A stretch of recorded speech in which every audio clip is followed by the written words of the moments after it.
Hi, everyone, and welcome to this week's Tuesdays with Terica. Today, we're going to be speaking with Ms Marlene Barba.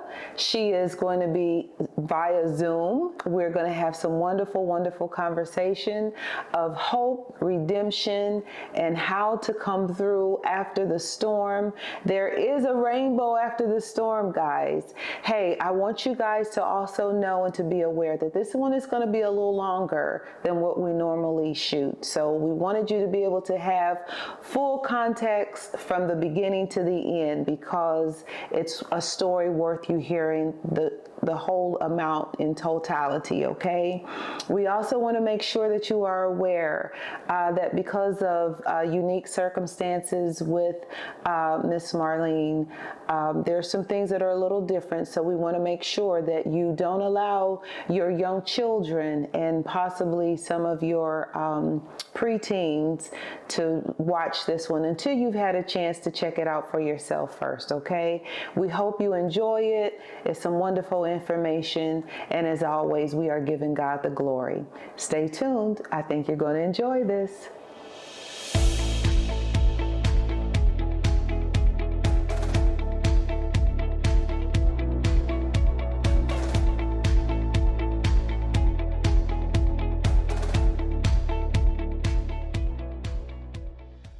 And all I remember thinking is, like, I can't do this anymore. Like, I can't do this anymore. And so I grabbed the weapon, I sat at the edge of the bed, and I put the weapon in my mouth. And I looked up at him as this shotgun is now in my mouth. And he looked at me and he said, "You're not going to do it." Why not now? Like, I have nothing and I have nobody. And so I dropped to my hands and my knees, and I asked the Lord to please forgive me for all my sins and all my shortcomings, and especially for what I was about to do. I was tired of being alone, and I was tired of being abused, and I was so tired of abusing myself with drugs. If it was His will to allow me to heaven, if not, then I would stay here and do His work.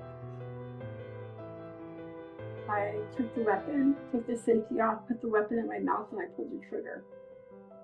Today we are talking to Ms Marlene Barba. She is coming to us via Zoom all the way from California. Yay! I am so excited. How are you, Marlene? I'm good. The Lord is faithful and gracious, and God is good. God is great. He is amazing, amazing, amazing. Hey, I am so thankful to be able to have an opportunity to talk with you today. We've already had our little moment already today, but I think this is going to be great conversation for that one particular listener who needs to hear your word of encouragement and your truth. So if you don't mind, let's kind of get right to it. If you don't mind beginning, pretty much at the beginning of your story. Yeah, so I will share with you my testimony, the Lord's testimony, according to the way that it has been told to me, at least the early part of my life. Okay. Ever since I was little, as I can remember, my mother would tell me the story of me being her miracle baby, and she would hold my face in her hands, and she would look at me and tell me, "You're my miracle because you're a product of rape. Your dad raped me when you were conceived, and he tried to kill you in my womb by beating me and throwing me downstairs. And I got really sick and had to go to the hospital, and the doctors gave me medicine that was going to abort you, but you survived because you're my miracle baby." And, for some reason, that didn't make me feel like a miracle. Walking around with this label proclaimed over me. death spoken over me, if you will. You're a product of rape. Your father didn't believe that you were his, so he tried to kill you in my womb. And the doctors gave me a medicine that would abort you, but you're my miracle. Yeah, that didn't sit right. And my mother ended up getting sick, so sick that she was in the hospital for 2 years fighting for her life. Wow. She had an extremely rare form of meningitis, and she had to learn to walk again and talk again and all her fine motor skills. And so for the first 2 years of my life, I was raised by my dad's sister, my aunt. And that would be another log piled onto the fire that would one day scorch me. She would tell me, your dad didn't love you and he didn't want you. That's why he gave you to your aunt to raise. When the reality was my aunt was a neonatal nurse specializing with children that were high risk, babies that were high risk.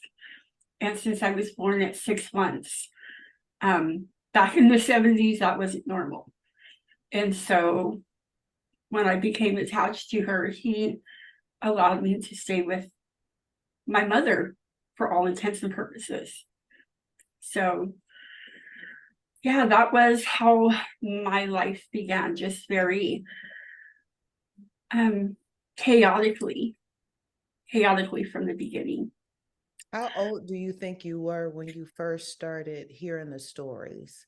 I want to put a timeline in the mind of our viewers of the impact of such a young age. I was 2 years old when I was given back to my mother. So the first memories I have is of being 2 years old. So I would say immediately, because she would also do this thing where she would pretend not to know who myself and my older brother were. And her explanation for this, it was because this is the symptom that I had when I first got sick. Before I went to the hospital, people were saying that I was confused. So if I do this, then you know something's wrong. But you're 2 years old. You don't sit there and do this with a child who doesn't even know who you are. You're supposed to develop a bond and reassure and support them emotionally, because this is a traumatic moment in their life. But from the beginning, she would play these mind games that sadly became greater and greater as time went on.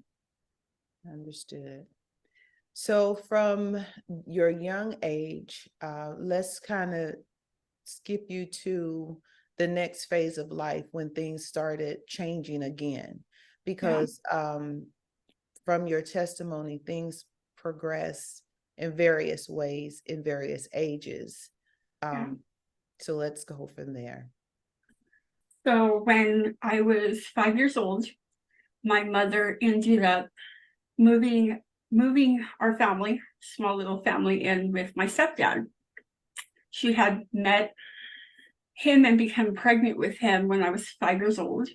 And so we moved to Hawaiian Gardens, which was like 1 square mile of a neighborhood, you would say. It was a very small city, but it was highly active in gang culture. So at 5 years old, I just remember like drive-bys and everybody running outside, and my stepdad saying, "What? Like, they're so dumb, like, get in the house." And but if that was all that there was, then that would have been fine. But there was abuse going on in the home. My brother was 1 year older than me. And so what he did was he started molesting me. And then he started forcing me to do things to him. And I would try to tell my mom, but I didn't know like what to say. You know, my mom became a narcissist. I don't know if she was prior to her injury, but in the whole triangulation of what narcissists do, there are roles that must be played within the home. And my older brother's role was the golden child. And so when I would try to, and it may also be because she had that first year bonding with him before she got sick, but I would try to tell her, he's hurting me. And she would tell me that it was my fault. I had to leave him alone. And I didn't know how to, and I was ashamed of saying what he was forcing me to do. And so that emboldened him even more. And he started bringing his friends over. And so for the next 8 years, I was sexually abused by my brother. God is so gracious because there are large blocks in my memory that are just gone. Like I can remember up to certain points, and then it's gone. A lot of my memory from my childhood is not there. And so What, let me just kind of interject right here, Marlene, for just a second.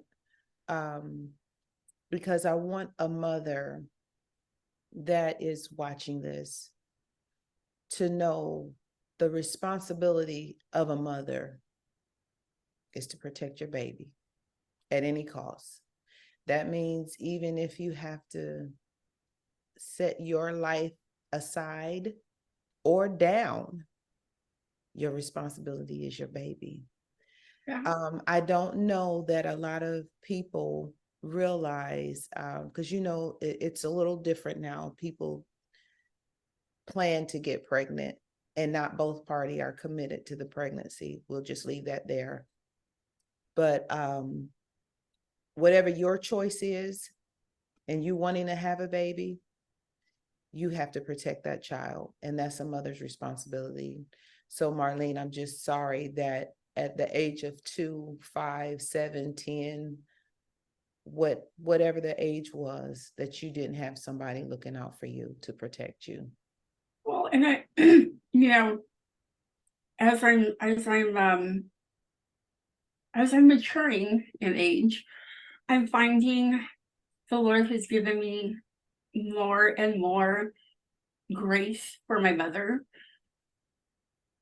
Which says a lot, because that could easily be not just anger, but hatred towards her. So thank God. I try to understand because I am the chief among sinners, if you will. You'll hear how bad I got, but I try to see things from her perspective. And you know, maybe it was because I said he was hurting me. Maybe she didn't know to ask deeper questions. So if there is a mother out there or a family member of a child that comes up and says that they're being hurt, take a second to ask further questions, because what does that mean, right? Yeah, I didn't know what to say. I was ashamed, and I knew that my brother was the golden child, and so I didn't know how to say what he was doing. So yeah, we lived in Hawaiian Gardens until I was in 5th grade. So that was from 5 years old until 5th grade. And then my stepdad and my mom moved us up to a small town in Fresno area. So it's like farm country up there. So to get to this tiny town, you had to, from the freeway, you had to drive half an hour, 45 minutes down a 2-lane highway that had like crops on one side and cows on the other side. And we lived there until I was a freshman in high school. And that's when things got so much worse. My older brother decided that he wanted to make friends at this new school. So he started making fun of me. And then he got other kids to make fun of me. And by the time I was in junior high, I couldn't walk down a hallway or a corridor without them calling these names at me and pointing and laughing. And so that was also a time in my life when my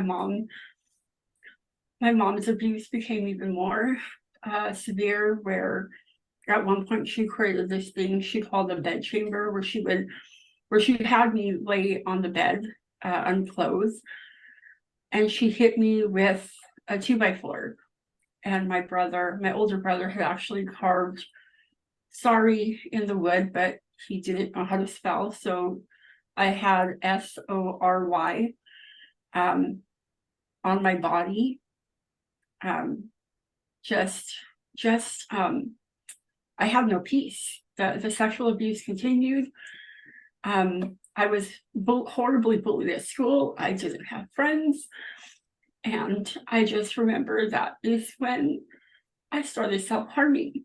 And I would take anything that was sharp, like a letter opener or a pencil, and I would jab it into my legs because I hated who I was, because I'm a product of rape. My dad didn't want me. He tried to kill me in my mother's womb. He gave me to my aunt to raise for the first 2 years of my life. I'm forced into these awful, horrible, vile, disgusting things. My mom is abusing me, and not to mention all of the psychological manipulative games that she would play as a narcissist, the shift blaming and the accusations. And my stepdad still lived in Hawaiian Gardens, so he would drive up to see us. Like, at first it was like every weekend, and then because my mom, again, self-absorbed narcissist, wouldn't do anything all week long in terms of cleaning, Friday night she would have us scatter like roaches and try to hurry up and clean everything, except my brothers, both of them, didn't clean. And so then my mom was legally blind, and so then I was left to do everything. And then when my stepdad would come and the house would be a mess, I would get in trouble because I should have been doing it because my mom can't see. And so it was a lot. And then eventually it became where my stepdad didn't want to come over every weekend because he didn't want to deal with it. And so it was a lot until I was in 8th grade. I was walking home from summer school because I was failing all my classes. And there was a popular girl that was like walking ahead of me. And I remember thinking, like, if I can just walk a little bit faster, maybe somebody's going to think that we're walking together and I won't be treated like I was, you know? And so I picked up the pace and was walking behind her, and she heard me and she stopped and she turned around and looked at me and she said, "Aren't you so-and-so's sister?" And I said, "Yeah." And she looked right at me and she asked, "Why does he make fun of you?" And I just started bawling. She took me into her home because we were right there. And that's when they kind of pushed my brother out of the cool crowd and brought me in.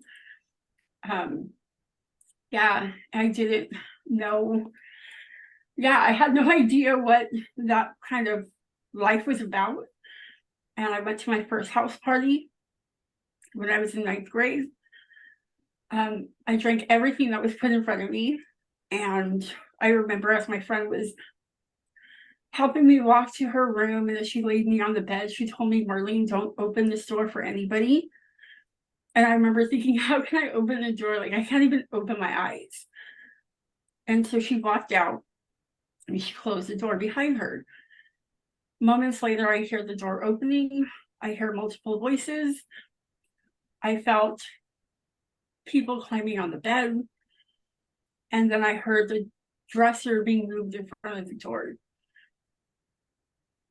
As I felt hands all over me, I heard my friend starting to bang on the door trying to get in. And then the next thing I know is that I heard glass shattering. Her boyfriend had ran outside and tried to get in through the window to save me. And God is faithful because he didn't let happen what they wanted to happen that night. But that didn't stop me from living this new life that I had just discovered. Yeah. Marlene, I know you might not even have the answer to this question, but in your mind, what do you think was the reason why your family, I'll say for the lack of a better word, hated you so much? Like, what have they ever given you any kind of inkling as to why they couldn't love you the way that you were supposed to be loved? I personally haven't gotten an answer. In fact, the only response I have ever gotten from them was my older brother called me up, and as he cussed me out, his only response was, "I had more friends in high school than you." Okay. My mother, Like jealousy to me. I don't know, not trying to judge. yeah, yeah, I mean, as you know, with everything that I share and all the secrets that I was supposed to keep that are now out in full display, for that to be his only response to me verbally. Never, I'm sorry. No. It was, I didn't do that. Maybe our stepdad did. Maybe you're thinking about what our stepdad did. And I'm thinking, like, my stepdad never abused me like this. And so, yeah, my mom, when I first told her I was going to start sharing my testimony, she sat on my sofa and she cried. And she again held my face in her hands, telling me that she was proud of me because I was doing something that she couldn't, and that she's the mother of a strong woman who's going to fight and not let this continue. And then when my brother showed her the video and the rest of the family started getting the link to my testimony, they all turned on me. They even threatened one of the pastors at a church that I had shared at. They threatened to sue him for defamation. They were all over his social media. And my mom's husband, he started saying things about really nothing regarding my testimony aspect, but of other things that were insignificant to the topic at hand. So I think everybody, when light is shined in the dark areas and what was meant to stay hidden is now exposed, there is a level of shame that comes along with that. Yes. I can't say that I lived this perfect life. We're all responsible for our own actions depending on what we are aware of, right? I can't say that as a teenager that I fully understood what it was to get high and to sneak out of the house, right? But had anything happened to me at that time, then I would have been, as for instance, this near, abuse that I almost went through. But I still would have had my part in that because I'm the one that did that. I'm the one that chose to drink everything. And for me to openly say that is accepting my portion of the responsibility, and it's hard to accept responsibility the greater the burden would be for the extent of your portion. Does that make sense? It does. And the reality is we all have to take responsibility for our own decisions. That's just life. However, when circumstances put you in position where at some point you're not even sure what is the right decision, then that is the responsibility of the person who put you in that position. And I can only think that from me sitting on the other side of your story, my heart has been so heavy because I can't imagine that at this place of life where you are trying to find peace and you are trying to be whole. And even though you've gone through different things from that point to where you are today that we will cover, I can't help but sense that there has to be a crazy sense of abandonment from not just one person, but from everybody that has made up your foundation. Because you essentially are having to walk the walk alone. Not alone, we know you have the Lord with you. So I don't mean to discredit what he has done and who he is in your life, but from the physical beings that have been a part of your life. Okay, Marlene, we are kind of discussing now with everything that has gone on with your childhood and now you're a preteen. And I don't want to skip portions of your life because I know every aspect has built upon another segment. So I don't want to dismiss that, but I do want to ask this question. In your younger years of having all of this fullness, all of this hurt, all of this baggage, what does that lead a young woman to do in entering to relationships? So I never knew what love was. And so what I would do is I would sneak out of the house when I was in high school. I would go to clubs. I dated one of the football players. I didn't know what love felt like. And so when somebody would tell me that they loved me, I would believe it because anything was better than feeling what I had already felt. So that led me to making these awful decisions when I was in high school. I would go to house parties and raves and anything that I could do. I barely graduated high school. And I ended up getting pregnant with my first daughter when I was 18. And because of the trauma that I had went through in my thinking and in my way of thinking is that if I just gave my daughter her dad, then she would never experience the pain that I did. And so I ended up staying with her dad, even though he was a homeboy from the neighborhood, even though he was addicted to drugs, and even though he still lived at home with his parents, I ended up staying with him. And he would, when I was working and I had a car, he ended up getting my car impounded. I ended up losing my job because he was threatening people. And I ended up living in a garage, pregnant with him. I had my daughter and we were at his mom's house and my daughter had colic. And I went to go lie down. She had just gotten her shots that day. She was 2 days shy of 2 months old. And next thing I know, he's standing over the bed holding my baby. And he's telling me she needs her medicine because of her shots. And when he handed her to me, I felt something in her back. And so I took her to the emergency room. I called the doctor said, take her to the emergency room. And I did. Mind you, I'm 19 now, so I don't really know anything. And they took x-rays and they said that my daughter had 3 broken ribs in her back right side. And she was 2 days shy of 2 months old.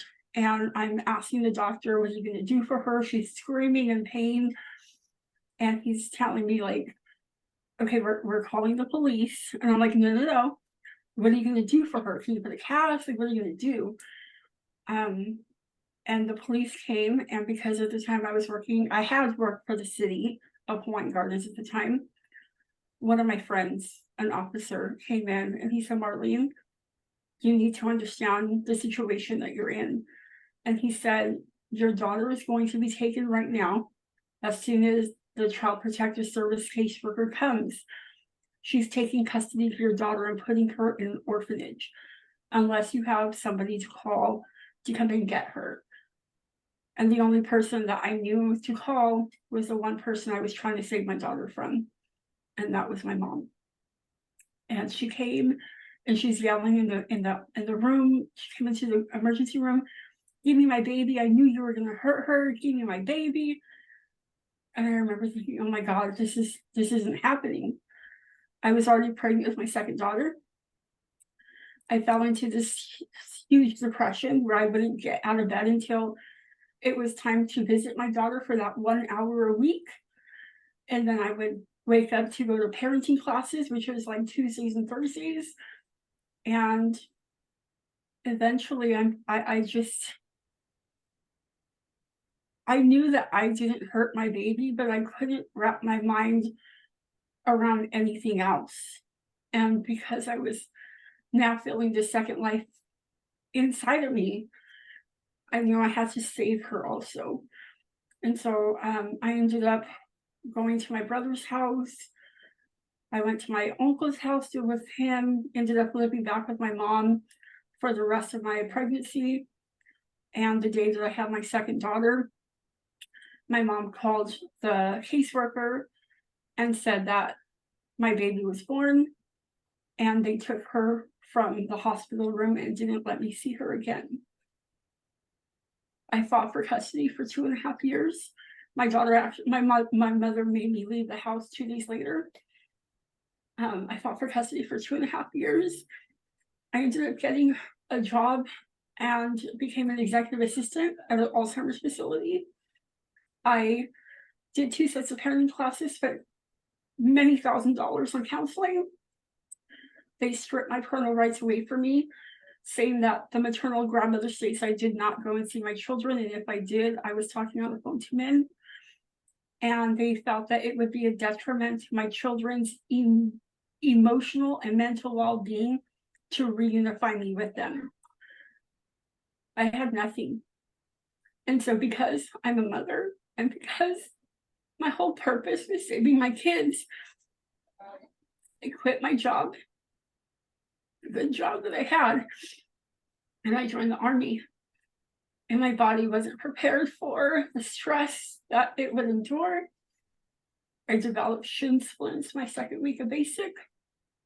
I had stress fractures by the time I was done with training, and I was medically discharged a year later. I come to find that my mom has adopted my children, and now I have nothing else.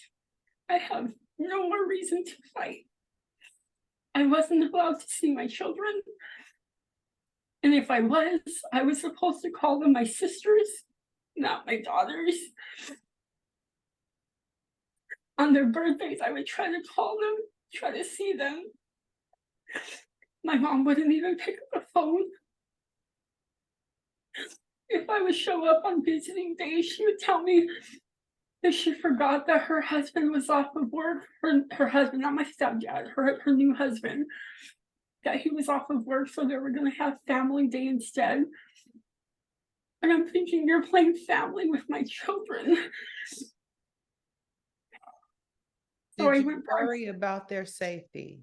Always. Because you knew what your situation was in the home. And Always. then now here you are knowing that your kids, and I find it, and I know you just said, and I don't want to seem insensitive to what you just said, but a minute ago you said that you didn't have anyone else. And so you called your mom, but you end up calling the same one that you knew had been so difficult for you.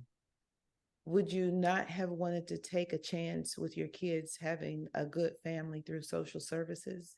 You chose your mom over the possibility of them having a different life? I chose my mom over the possibility of them having a worse life. It's easier for me to fight the beast I already knew than to fight the unknown. Correct. I And understand. so it wasn't an option, an orphanage, because then they would be in the unknown. I wouldn't know where they were or if they were okay. But at least with my mom, my younger brother would check on them, and he would be there as often as he could. He was still in high school.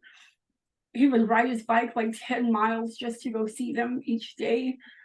So it wasn't, if you ask me now, I can't tell you.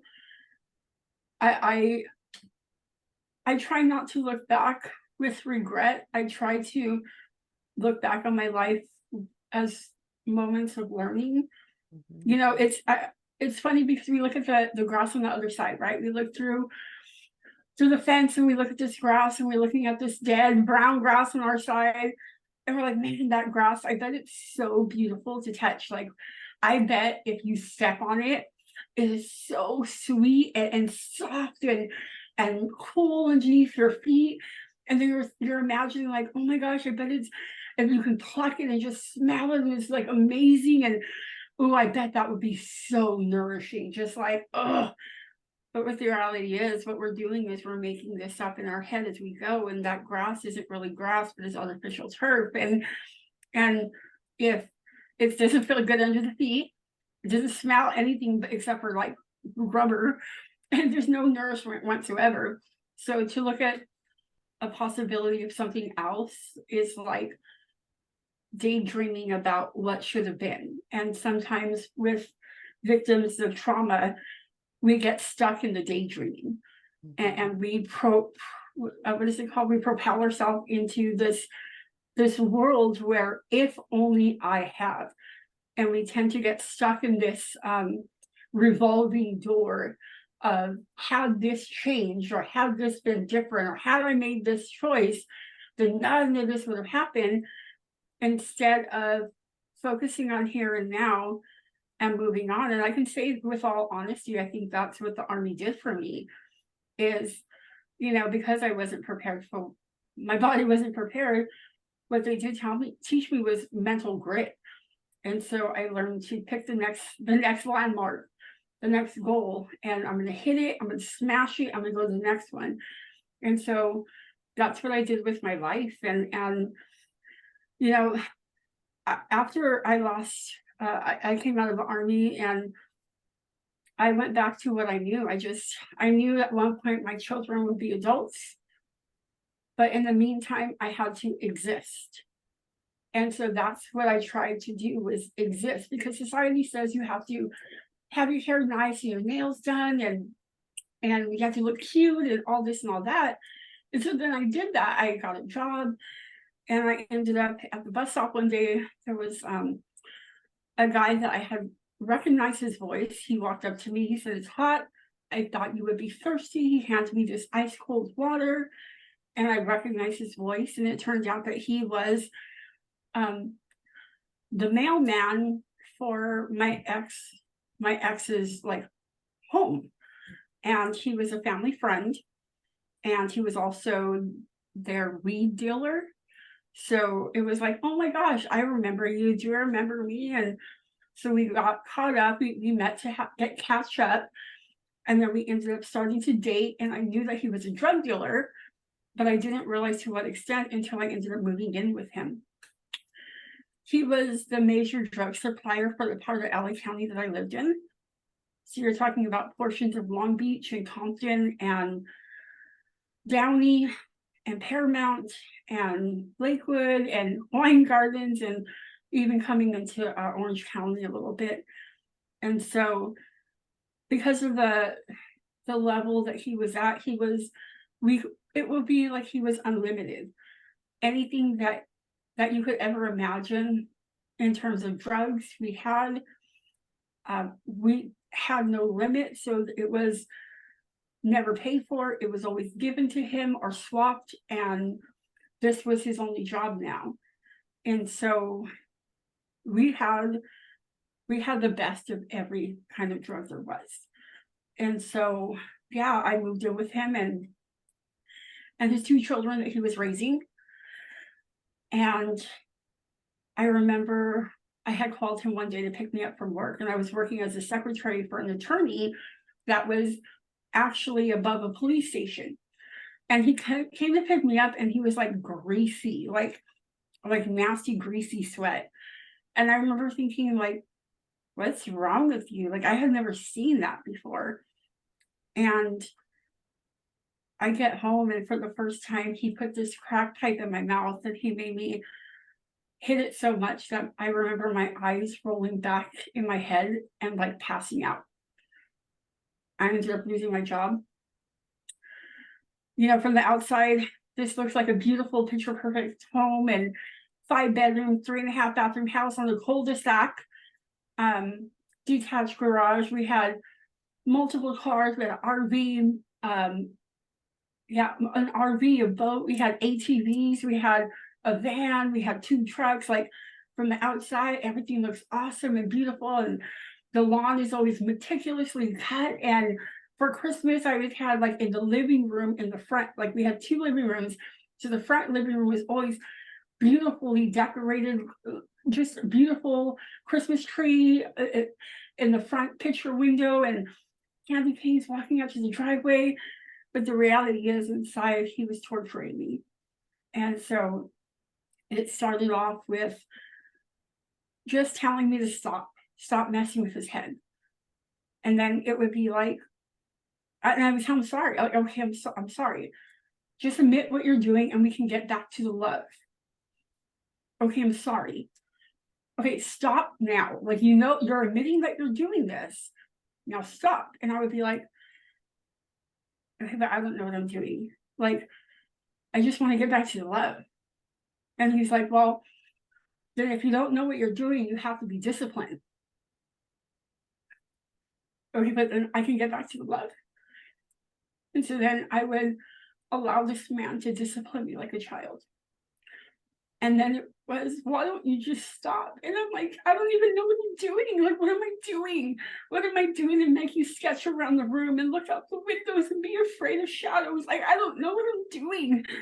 So you didn't realize that his addiction was making him hallucinate and paranoid, and you had no clue that that's...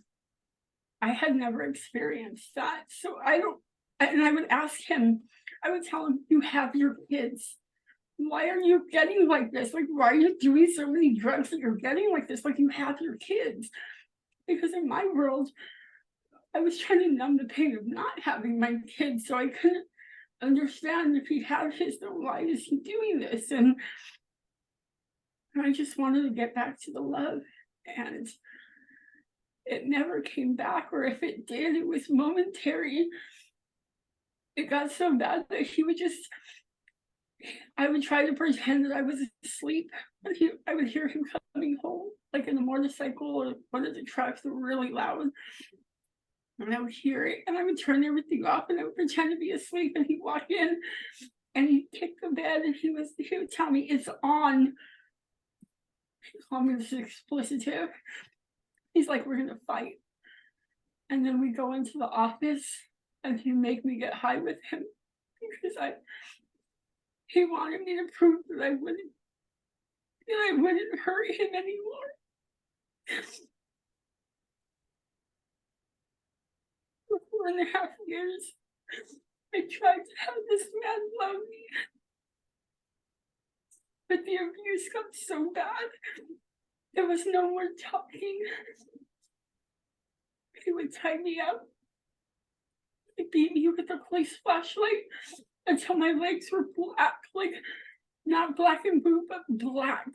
He knew they were my military injuries, and you know, there were times I would run from him because I was so terrified. And so I would have to time it perfectly because we had like 2 locks on the bedroom door, and you had to run down the hallway, down some stairs, back to the living room, where the front door is, and then the front door had 2 locks in the door on the inside and 2 locks in the door on the outside. So I had to make sure that I can get to all of it before he could get to me. And then there were times that I would get away from him, and I would be hiding like in neighbors' bushes. There was times like I would sneak back into the yard, and I would sleep inside our dog's doghouse.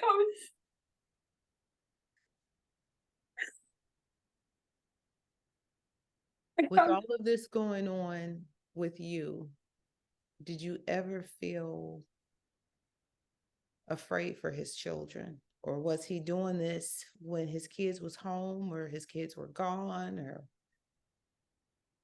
As long as I was there, I was protecting his kids from it. I don't know what the home was like before. I know that when I was there, I would keep him in the room so that way his kids wouldn't see that. When he would finally fall asleep, I would leave the room and go and cook dinner and get them ready for school, make breakfast, take them to school, pick them up. The longest time I went without sleeping was 21 days, because when he was gone working is when I would keep the house clean. I would get everything done for the kids. I was on the PTA. I was a PTA mom. I would have meetings with his son's high school counselor because his son was struggling in some classes. And so this is the world that I was living, where, again, from the outside, it looked awesome. But I can't even say that there was an extended period of time where my body wasn't black and blue. Like, I can't. Like, the scar I have on my forehead right here is when he broke a broom over my head. And I remember thinking, as the blood is rushing down my face, like, okay, he's gonna stop. Like he drew blood, like he's gonna stop. It just made him more enraged. And he just started, like, he used that stick until it completely continued to break until it was nothing. I have patches of my hair that are gone. My skull is indented all over my entire head. Yeah, like I have I think it's this one of my eyebrows. There's like part of it's missing because I think it was the keys that hit my face. He played flinch with my hands. So I have vitiligo. So vitiligo is an autoimmune disease that you get when your body is dealing with extreme trauma and it's trying to protect you, but there's nothing internally to protect you from. So what happens is that your immune system starts attacking the melanin in your skin. And so he made me put my hands on a table, and he would like flinch with these keys and if I moved, he would really hit them, and my hands were completely bloody. He broke my finger, so I have like portion of my nail growing outside. Like I can't put them together because like it's like crooked. So yeah, and I was with him for 4.5 years. For 4.5 years, I tried to able to get away. How were you able to? I ended up walking to my mom's house and I went in tow. And it was the middle of the night. There used to be a victory outreach home or church meeting down the street from her house. And so I went there first, and I went into the living room. And it wasn't there, the church wasn't there, apparently they had moved. And so I walked to my mom's house and I knocked on her door and I told her I wanted to come in. I just wanted to call her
that we sold them.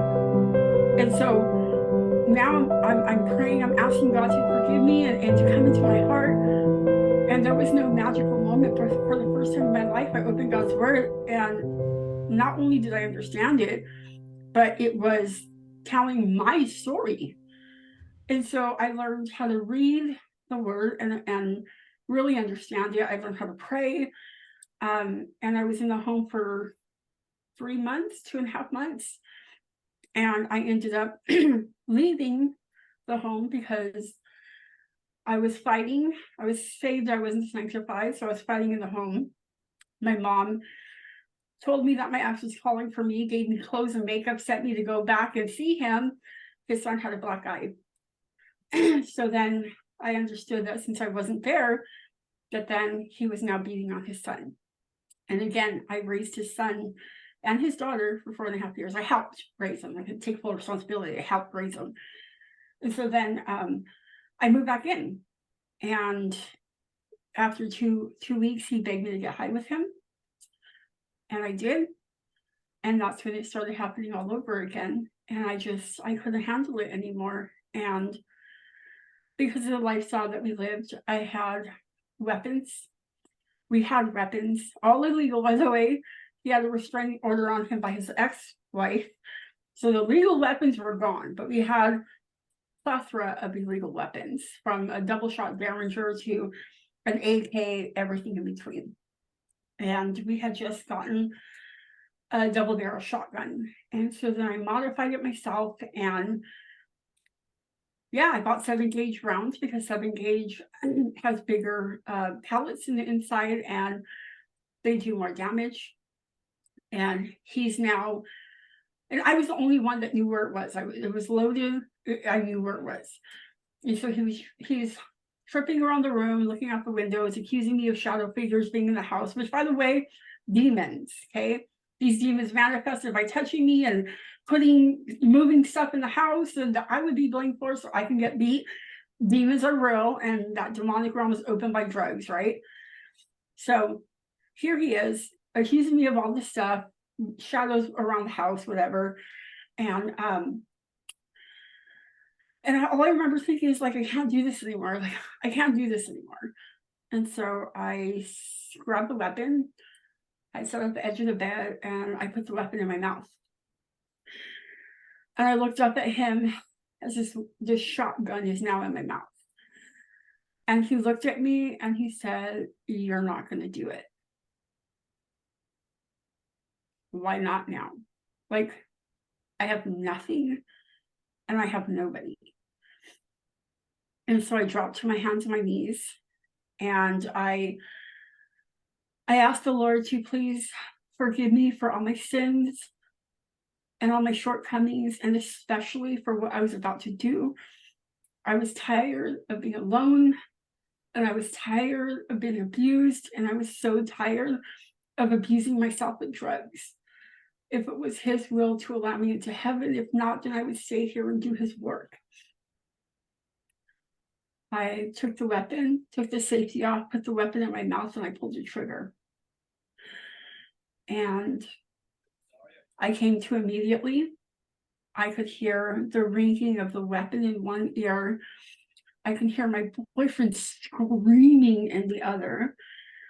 And I couldn't, there was nothing. I couldn't see nothing. I just remember hearing. And so then I started feeling around. And I was now sitting on the bed. The recoil of the weapon was so powerful.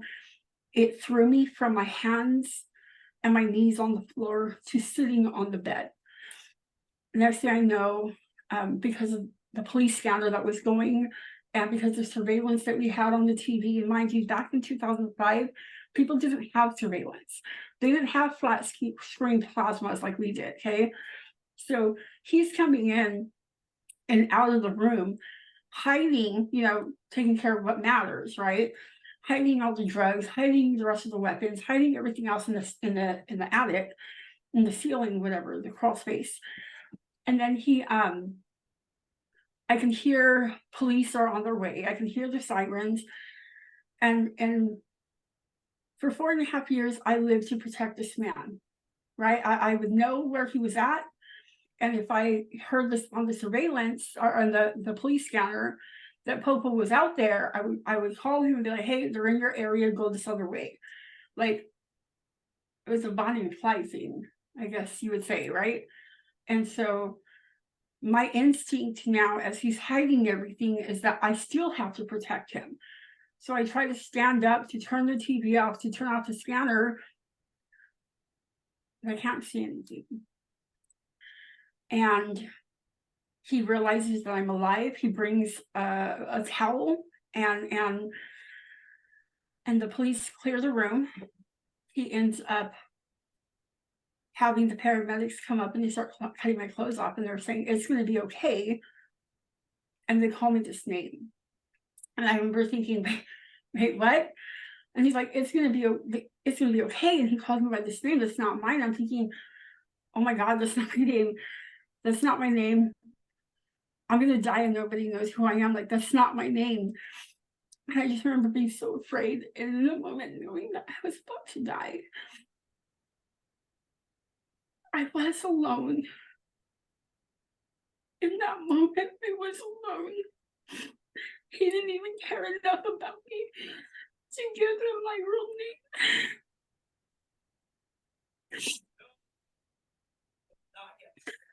And you know, I'm hearing you say that about him not even recognizing who you are. But just a few minutes ago, before he even looked to see if you were dead or alive, he was trying to make sure the drugs were put up so he wouldn't get in trouble. 100%. And so because I have already went to the police and they had already taken pictures of my body from the abuse, I believe what he was doing was trying to save himself from like being blamed for like him trying to kill me, when the reality was I actually did it to myself, you know? So if I can look back, I can see it, but in the moment, that's how I felt, like alone, and so much so like a piece of trash, like no, like just to be thrown out, and nobody cared about me. And so then in that moment, as I'm thinking like I'm alone and nobody knows who I am, that's when the Spirit of the Lord came upon me, and he said, no, I know who you are. And that fear, I remember it just dissipating and left, and the Spirit of the Lord came upon me, and his peace and his love. And I remember when I was just, the police are trying to, the paramedics are trying to do everything to save me, like everything that they were told is going to be, you know, save a person with a facial gunshot wound was not right. So they're like leaning me on one side. They're like, and my lungs are filling with even more and more blood, and they're like freaking out. And I just remember the peace of love just continued to grow as chaos was all around me. Just God's love and his Spirit was on me. And so I remember going outside to be put inside of the EMS truck or engine, and them taking me. I remember the coolness hitting my face and my body. I got to the trauma unit. I remember a nurse forcefully holding me down by my shoulders, and I remember thinking like, oh my God, why is she being so like hard with me? And I felt him cut my throat open. They had actually used a wire and pushed it up to find wherever this opening to breathe was, so they can put the airway tube back down. And so after that, I was out. I was in a coma for 2.5 weeks. And, you know, the Apostle Paul says, I know a man that was cut up to the third heaven, whether in the body or out the body, I do not know. That's kind of how I explain it, you know. And God is gracious because he allowed me to see where I was going, right? I had made my choice to turn my back on him. I made my choice to return to that life. I returned to the vomit that he had saved me from. I went right back to it. And so Jesus said that if you die apart from him right now, you're cast into outer darkness where there is weeping and wailing and gnashing of teeth. And that's what it was. And so I remember a darkness that wasn't just dark here, but it was dark here. And I knew why I was there. It was because I turned my back on him. And so as every step I was taking, I remember that this dread and this weight of responsibility and every awful, horrible thing that I had ever felt was just magnified with each step I was taking. And the darkness seemed to overtake me. And I knew that there was nothing that I could possibly do to get from where I was. I knew that I was done. But then God, through his love and his grace and his mercy, he drew me from there. And it wasn't like I was here, now I'm here. It was drawing me away. And I remember as I'm coming to this glorious light, the Bible said that God is light, and in him there is no darkness at all. And so I'm looking at this glorious light, and it's the brightest light I've ever seen, but it was not blinding. And as I'm getting closer to it, this love is drawing me in, and a love greater than I had never felt in my life. And then the Lord allowed me to hear my little brother's voice. And I chose to come back. I remember making that choice. And I can't say how long I was waiting for, because there's things that happen that I believe are between God and I. But I remember that it was a minute before I fully came back.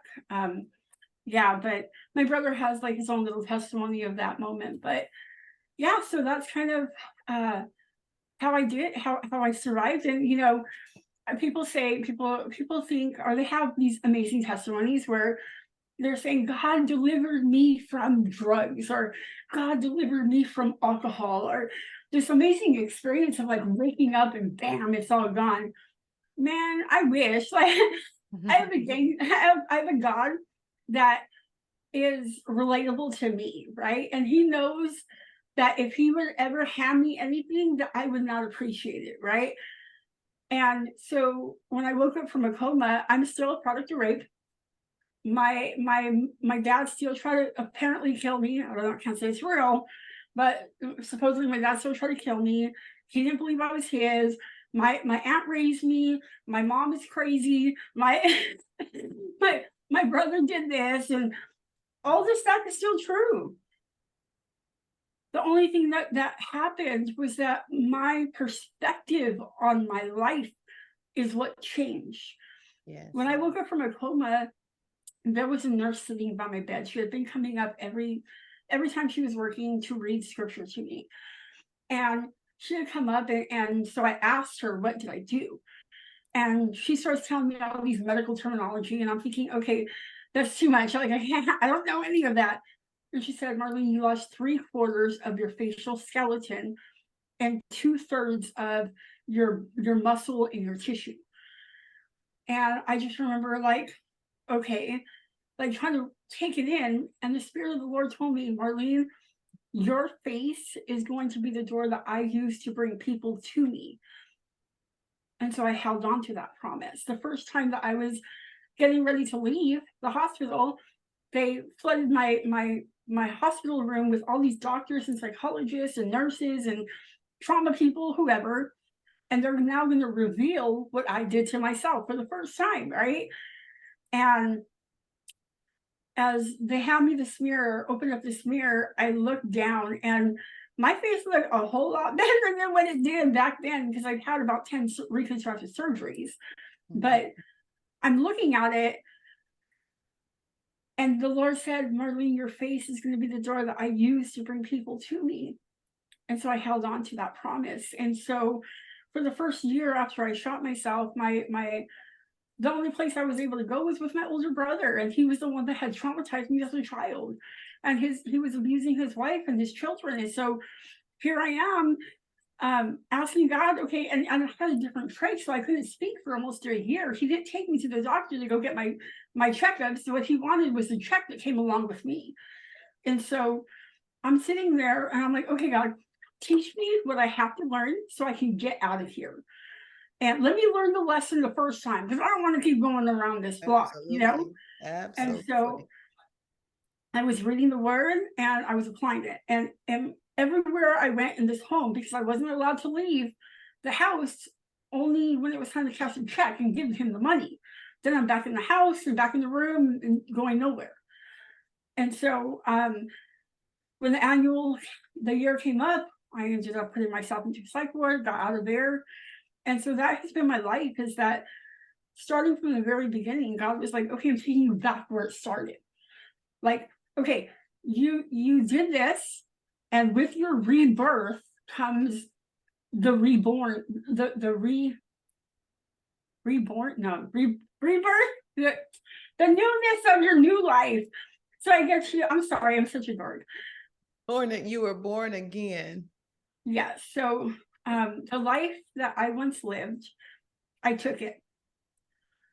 The life that I now live is not mine anymore, but it's made to live for the Lord. And so each breath I take is a gift from God that I should not have had.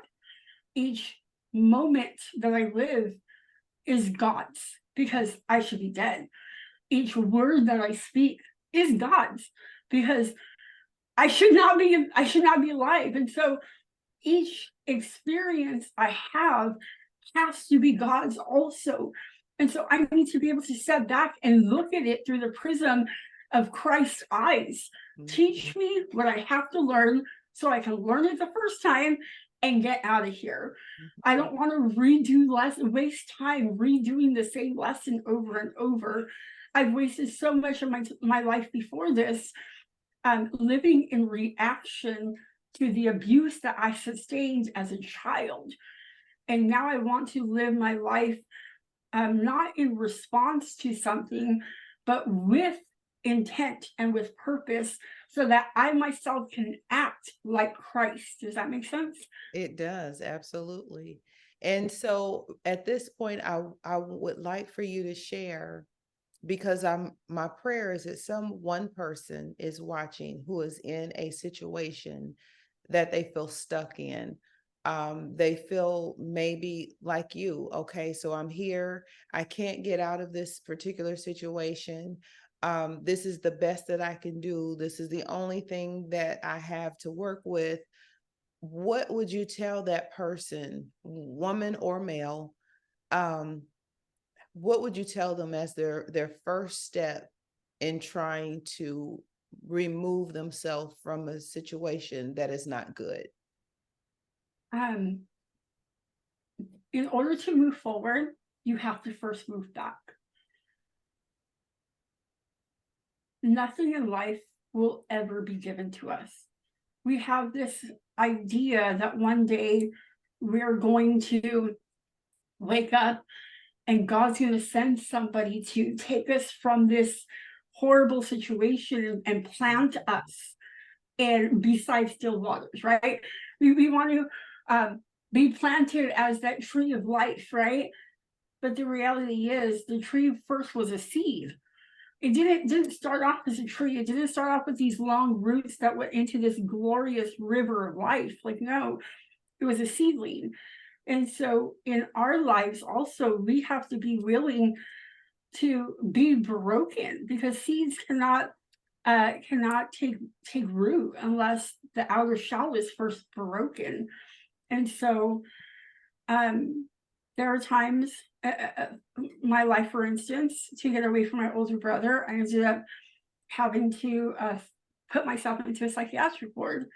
And from there, I had nowhere to go. It was a step of faith. Okay, God, this is what I believe you're telling me I need to do, so I'm going to do it. I'm going to trust you with the rest. I have nowhere to go. I put myself into a psychiatric ward. They're telling me you're not depressed. Like, they're telling everybody here about Jesus. Why are you here? I have nowhere else to go. The one place that I found that would take me without money, I had no food, no clothes, no nothing, no money, no nothing, nowhere to go. This one lady from a room and board said she would take me and let me pay her back. She didn't have a bed to give me. What I did receive was a pillow, a blanket, and a tile floor, and one meal a day. And I was thankful for that pillow and that blanket and that one meal a day. I struggled with major PTSD. Like, I walked out of the psychiatric ward to catch a bus to go to this unknown place in this unknown county that I had never lived in before. It's a hospital. It's a legitimate hospital. So I'm hearing sirens, and because of my year earlier, I'm hiding behind the bus stop, closing my eyes and trying to cover my ears and shaking. God is faithful through it all. He allows us to return to the places specifically to show us that he was always there. And even though they may not feel that he is there in this moment, that doesn't take away from the fact that he is. Just because you can't see clearly because your vision is clouded by all that is going on, he is still there. And that would be my prayer, is to, Jesus says, ask and it will be given, seek and you will find, knock and it will be opened. Sometimes we're not asking the right questions. Sometimes we're seeking the wrong outcome. Sometimes we are ask, seek, knock. We're knocking on a door that God doesn't want to be opened. And because of that, we're determining God isn't there. God is not there because I keep asking and I'm not getting it. And I'm trying to seek this thing and he's not letting me find it. Or I'm knocking on this door and it's not opening. And God's telling you, it's because that's not where you're supposed to be, honey. Like, I love you too much to let you keep hurting yourself with these things. Like, I want you to come to me because this is where I'm at. And this is where the life and I have given you life and more abundantly. This is where this is, the abundant life. Like this is where it's at. After I first shot myself, I remember sitting with my Bible, and the first thing that I read was Jeremiah 29:11, right? For I know the thoughts that I think towards you, declares the Lord, thoughts of good and not of evil, to give you a future and a hope. And in context, we try to read that and be like, yeah, God is for me. He has a plan for me. Yes. Yeah, no. In context, he gave this promise to the Israelites when they were first going into captivity. This wasn't, yeah, you're about to leave and about to enter the promised land. No. Giving them hope. This road is going to be hard. And the things that you're going to have to deal with are going to be difficult. Yeah. But I still want you to plant vineyards. I still want you to flourish where you're at, because I want you to know me where you are, in the pain, in the slavery, and the difficulties of life. Yes. God isn't trying to move you so you can know him. God is trying to show you that he's there with you. And in the midst of it, as you discover who he is and develop this relationship, he's already promised that the plans for you are good, not evil, and he's given you a future and a hope. And that's the words I would have. Your testimony is so amazing, so amazing. Praise God. It offers grace. It offers hope. I wonder though, how difficult was it for you to forgive yourself for some of your choices? Because you can't, and I know my prayer is that you were able to forgive all the other people who have had a part that they played in all of this. But I can only imagine that the more difficult place of forgiveness was within your own heart. What are your thoughts on that? So it's still difficult because I have to look in the mirror every day and see what I did to myself. Like, this isn't easy. I've lived more adult years of my life looking this way than I have the way that I was created. And so I try not to live again in regret, because that would be condemnation, and condemnation is not of God. So I try to take it all and turn it into purpose. like he said, my face was going to be the door that he uses to bring people to him. And that's what the culmination of our life is. The only difference is that I wear my scars. My scars are visible. My scars are in plain sight when most people's scars aren't. And so they can retreat, they can isolate, they can slap on a I'm blessed, thank you, hallelujah, praise God. And nobody's going to know that the innermost struggles of their heart. Right. And so my desire, again, I said, my desire is to use what the Lord has given me to help others to heal.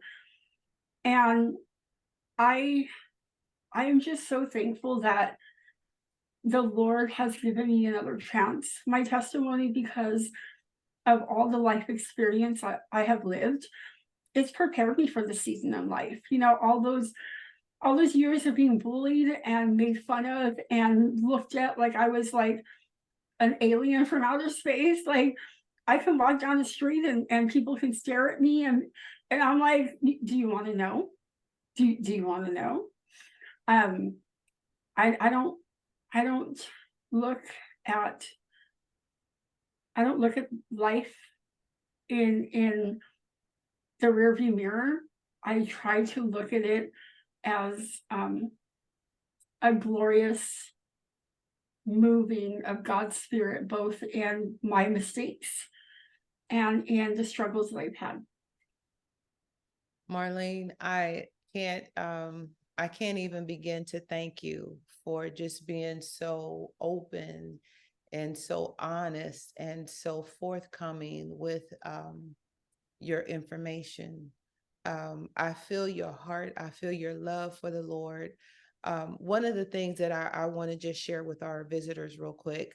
Um, I don't know where any of you are in your walk with the Lord or just in life.